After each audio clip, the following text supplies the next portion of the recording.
All right, so check this out. I got a question for you. How many times could somebody poke a bear before you didn't feel bad for them when they got mauled? This is Chud the Builder, aka Dalton Etherly. And this is also Chud. We're all on the same page. Y'all are racist, we're racist too. You guys hate white people? Yeah, we're kind of sick of blacks. And you know what? That doesn't mean now we have to be at war. First of all, Chud, I'd like to say you do not speak for all white folks if I'm even white. I don't really know or care because race isn't actually that important to me. And you might think that it is because of how often I talk about inner city black communities and the violence that goes on with them. But that is very specific to these relatively small locations, when compared to the rest of the country. Rural black Americans are hardly any different from white or Mexican rural Americans. We're all out here practicing the same culture essentially. It is the culture that's practiced within these major metro areas, mainly in black communities, that is my issue. It is not the race, it is the culture being practiced. And that is the difference. I can separate these two things. Whereas this man, much like the racist leftists that always like to grift and try and tell you that black people are oppressed by the white man, much like them, actually exactly like them, he sits here and tries to attribute ideal to race or behavior to race when those things are completely separated. The culture you are raised in determines the way that you behave, not the color of your skin when you were born.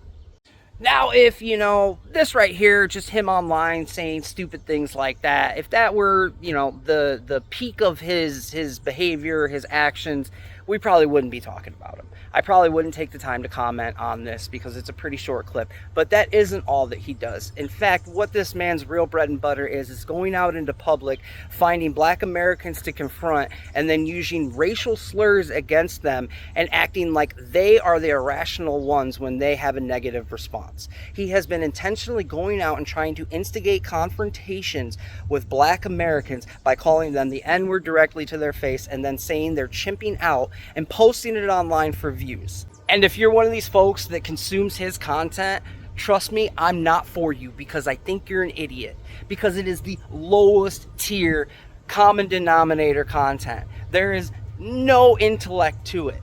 And you think, oh, he's out here proving something. Oh, he's out here proving that black Americans don't know how to act.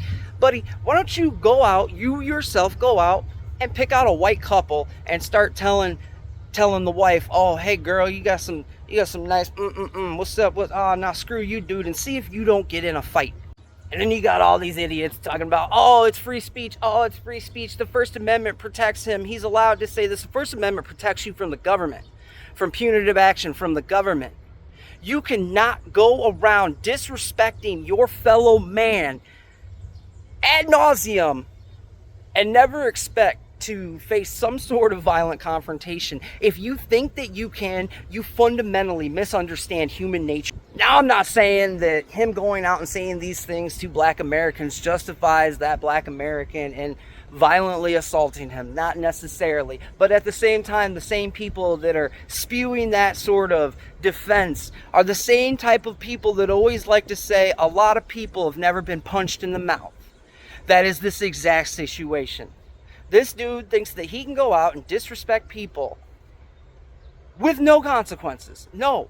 If you run around talking crazy like that, eventually you're going to pick the wrong one and you're going to get punched in the mouth. And that happened. Somebody finally pulled up on him. And they gave him what he's been asking for. And in response, he shot that man. And these people really want to be out here talking about, oh, it's self-defense. Oh, it's self-defense. Oh, that's not instigation. Oh, freedom of speech protects him.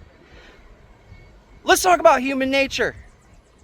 How many times